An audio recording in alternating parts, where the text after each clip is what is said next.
Yo, what's good, fuck niggas? I know I haven't posted on this channel in a bit, but I got really fucking busy and I got really fucking sick after. So that's on me, my apologies. But I got you guys with another video here today. Today's gonna be a video on how to make your drum patterns have a little more bounce to it, and how to make them knock harder than they usually do. So let's get into it. Let's have fun with it. Let's go.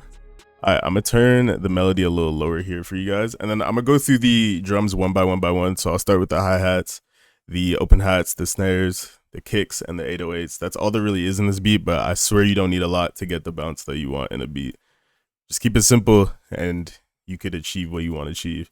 So with the hi-hats, you can just have a regular pattern here. It'll just go 1 2 3 4, 1 2 3 4, tick tick tick tick tick. But what I like to do is I'll add any effect type of plugin will work. I use Effectrix. So you open this up here, and then you can add like reverses, loops, like vinyl stretches, anywhere you want into the hi-hat pattern. So this is what I got for this. And then I'll also add a second hi-hat on top of it to get a little bit of a more bounce with the hi-hats there. This one, you can't really notice it unless you got like really nice earphones or like high quality headphones. But I like to do it just for like a little more bounce. But it works for me, so I fuck with it. Alright, so for the snares, what I like to do for the snares is I like to have like a regular snare pattern, but right before the actual snare, I like to have a ghost snare. So I'll add a little snare right before it and then turn the velocity down.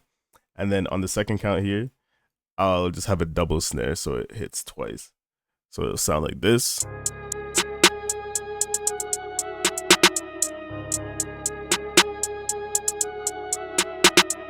And something I like to do on my snares, I'm not sure if it's like good practice or not, but I like to add a glue compressor to it and just turn the makeup a bit to make it like a lot louder. For me personally, I really like when snares like really fucking hit your soul. Like you can hear that shit like vibrate in your earphones. I love that shit. That's just me though. If you don't like it, you don't gotta do it. But you can turn the makeup up and that'll make your snares hit a little bit harder. And then after that, I just have some open hats. I didn't do anything to hit to these. These are really, really simple.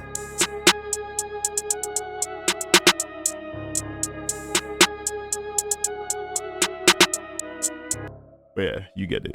But yeah, now I'm gonna get into the kicks and the 808s. This part here is important, so listen up. Alright, so for the kicks and the 808s, I'm gonna do this little focus view here so you can see both of them. So I'll start with the kicks first. So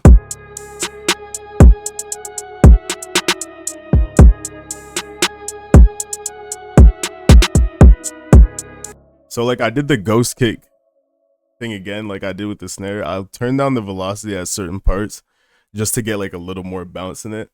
But the placement of the 808s and the kicks together is what matters a lot. Something I like to do to give both of them more bounce like off of each other is I'll just add a little ghost kick before the 808.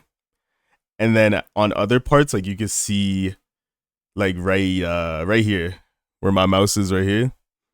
If you move your 808 just like one note forward before the kick or one note back, you'll get more of a bounce off it. They'll bounce between each other.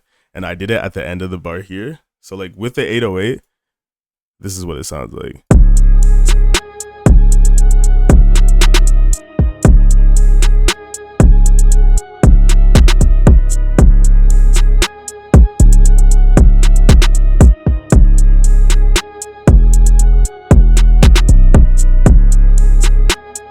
So yeah, that's what it sounds like with the 808. You can see right here and right here at the end of the bars, I moved the 808 just a little bit forward so it bounces off of the kick, if that makes sense.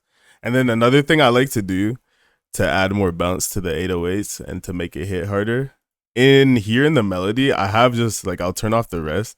I have a little piano playing on the first count of the 808s. It's literally on the lowest root. So you can kind of, I'll turn it up like really loud.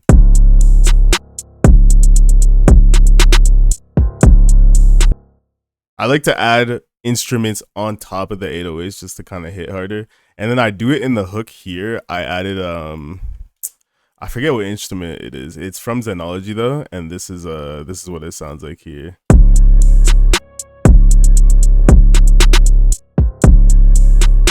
And then you can hear it with the full melody. I'll play the rest.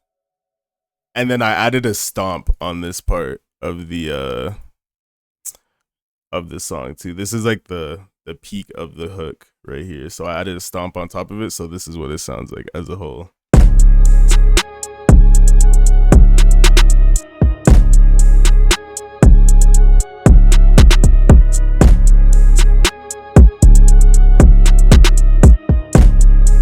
And then like I'll turn the melody up because I remember I turned this shit lower earlier.